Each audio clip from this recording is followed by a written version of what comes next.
యోగి భవ జ్ఞానీ భవ చూసే ప్రేక్షక మహాశివులకు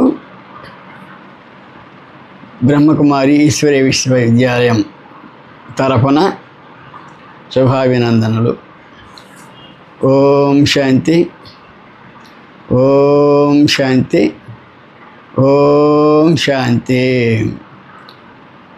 ఇప్పుడు క్రిందటి ఎపిసోడ్లో అనగా 12వ ఎపిసోడ్లో కొంత ఆత్మజ్ఞానం గురించి చెప్పుకున్నాం. తర్వాత ఈ 13వ ఎపిసోడ్లో మిగతా కొంత భాగాన్ని చెప్పుకుంటాం. ఆత్మజ్ఞానం చెప్పుకోవాలంటే అది తరగని సముద్రం. అంటే భక్తి మార్గంలో కొంచెంగా తెలుసు.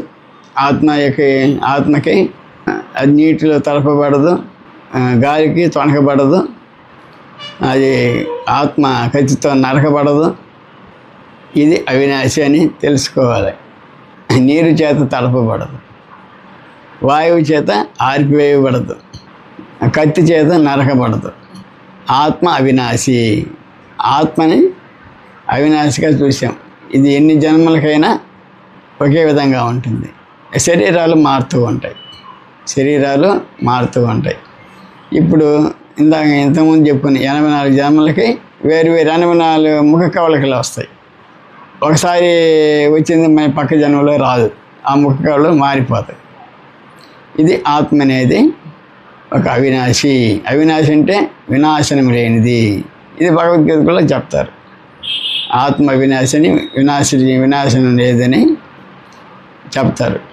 కానీ ఈ ఆత్మ జన్మకి శరీరాలు మారుతూ ఉంటాయి. ఆత్మలో 7 గుణాలు ఉన్నాయి. అవేమనగా శాంతి, 2 ప్రేమ, 3 ఆనందము, 4 పవిత్రత, తర్వాత జ్ఞానము, శక్తి, సుఖము.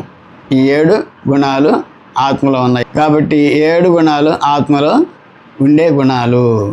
ఈ గుణాల వల్ల మనకి ఈ శాంతి, ప్రేమ ఉన్నప్పుడు మనిషి శాంతంగా ఉంటాడు. ఒకరికి తెలిసిపోతుంది ఇతను శాంతస్తుడా లేదా అని చెప్పేసి. ఒకరు క్రూరత్వం చూపిస్తారు, ఇతను మంచివాడా చెడ్డవాడా అనేది ఉండదు. కానీ ప్రతి ఆత్మలో శాంతి, ప్రేమ, ఆనందం, పవిత్రత, జ్ఞానము, శక్తి, సుఖము.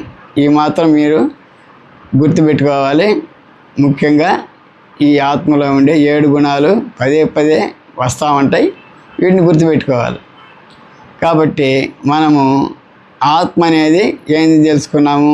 శరీరం కాదు. ఆత్మ అనేది శరీరం కాదు, శరీరానికి భిన్నమైనది. ఆ భిన్నమైనదే మన భృమధ్యంలో ఉంది అనేది మీరు రూఢీ చేసుకోవాలి. ఈ రూఢీ చేసుకున్న జ్ఞానాన్ని ఇతరులకు కూడా మీరు చెప్పాలి. అప్పుడే దీనికి సార్థకత ఉంటుంది. ఇప్పుడు ఈ ఆత్మ పరమాత్మ అనేది ముఖ్యం. ఆత్మ పరమాత్మ. ఆత్మ అనేది మైక్రో, పరమాత్మ అనేది మ్యాక్రో. పరమాత్మ అనేది మ్యాక్రో అంటే పరమాత్మ అనేది పెద్ద శక్తివంతుడు. ఆత్మ అంత శక్తివంతం లేనిది. ఆత్మ అనేది అంత శక్తివంతం లేనిది, మైక్రో, తక్కువ శక్తి ఉంటుంది. కాబట్టి ఈ ఆత్మ పరమాత్మ ఈ భేదాన్ని తెలుసుకోవాలంటే పరమాత్మ గురించి వెతకాలి. ఎక్కడ వెతకాలి? దానికి మళ్ళీ 3 లోకాలు ఉన్నాయి. 3 లోకాలు: సాకార లోకం, సూక్ష్మలోకం, పరంధామం.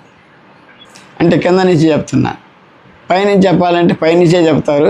పరంధామం ఒకటి, సూక్ష్మలోకం ఒకటి, సాకార లోకం. సాకార లోకం అంటే ఏంటి? మనం నివసించే కొండలు, సూర్యచంద్రులు ఇవి. సూక్ష్మలోకం అంటే సూర్యచంద్రులకు పైన ఎర్రటి కాంతితో దేదీప్యమానంగా వెలుసలుతూ ఉంటుంది. దాంట్లో ఆకారీ దేవతలు అంటారు. అంటే మాంసం ఎముకలు ఇవన్నీ ఉండవు.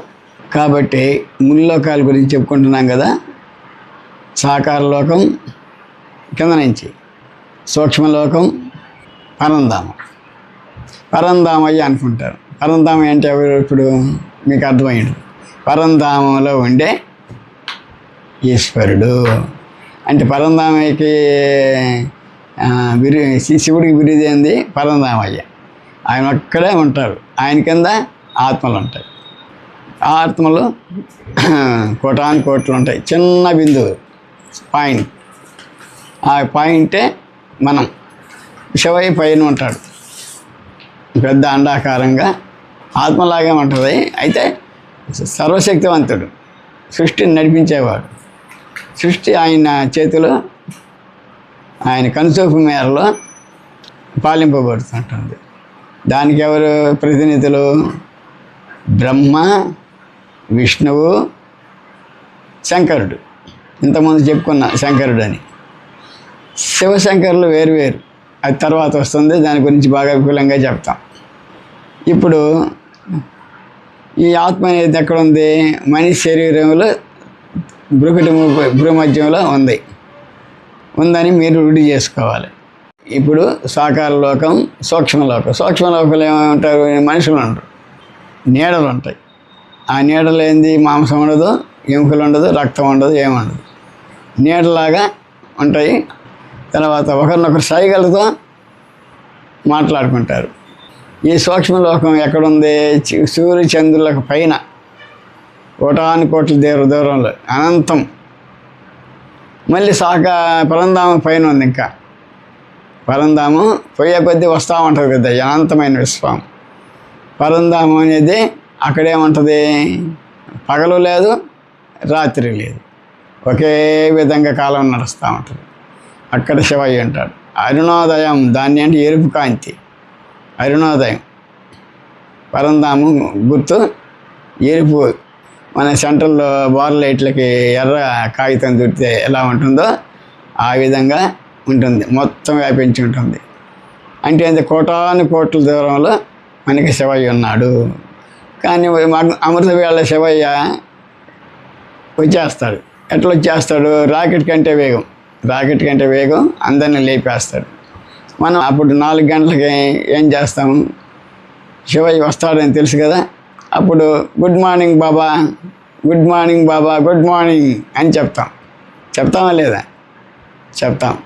కాబట్టి అటువంటి శివయ్య ఒక్క సెకండ్లో పరంధామం నుంచి భూలోకానికి వచ్చేస్తాడు, ఆత్మలతో మాట్లాడుతుంటాడు. తదుపరి వీడియోలో తర్వాతి జ్ఞానాన్ని తెలుపుకుంటాము. లైక్ చేయండి, సబ్స్క్రైబ్ చేసుకోండి. సర్వే జన సుఖినో భవంతు. అందరూ బాగుండాలి, అందులో మనం ఉండాలి. ఇదే నినాదం. ఓం శాంతి.